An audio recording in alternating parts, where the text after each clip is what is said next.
the holiday season, and many families are heading to the movies. Yeah, but they're going to have to think twice this year because of all the fallout from this massive cyber attack. New threat today, hackers promising to attack theaters, playing The Interview. Sony now telling them they don't have to show the movie. Some are backing out. ABC's Cecilia Vega is in L.A. with the latest. Good morning, Cecilia. George, good morning to you. One of the largest theater chains in the country says it is now pulling the plug on The Interview. This really is hitting Sony right in the wallet. What was a corporation under siege is now hackers threatening an entire nation. Overnight, Sony telling theater owners they do not have to run The Interview when the controversial comedy about North Korea is released on Christmas Day.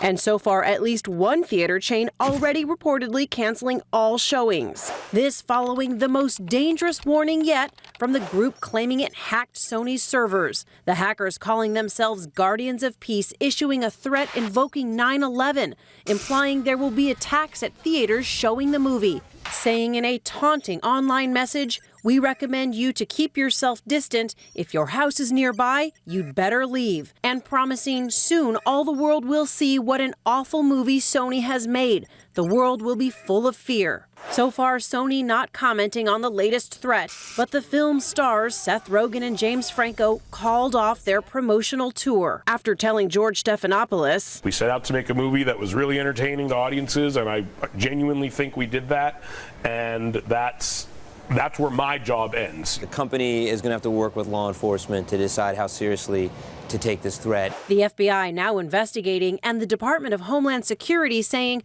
at this time there is no credible intelligence to indicate an active plot against movie theaters within the United States. And now the movie giant is facing even more fallout, lawsuits. One from two former employees claiming Sony failed to protect confidential information, calling it an epic nightmare. Private information like social security numbers, salaries, emails, embarrassing Hollywood, and the hackers promising there is more to come. It's absolutely impossible at this point to calculate the amount of damage that's been done. I mean, Sony has now been opened up to potentially years of litigation.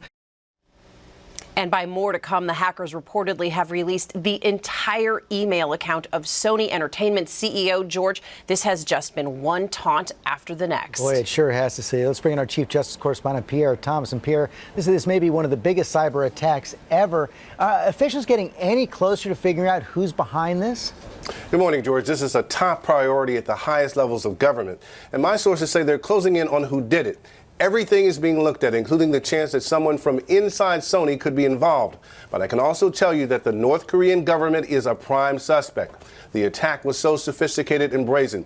They didn't just post embarrassing emails from high-level company officials. They deleted files. They stole sensitive information about company plans and projects. They really damaged Sony. A number of my sources are wondering if we're in a new era of economic blackmail, George. Yeah, we have never seen anything like this before. But how capable is North Korea or the people behind this of really carrying out these attacks they're threatening? They're still assessing the credibility, and they've found no evidence to support the movie theater threat. My sources say this could be a bluff, but because it might be North Korea, there are truly a lot of unknowns, George. There sure are. Okay, Pierre, thanks very much.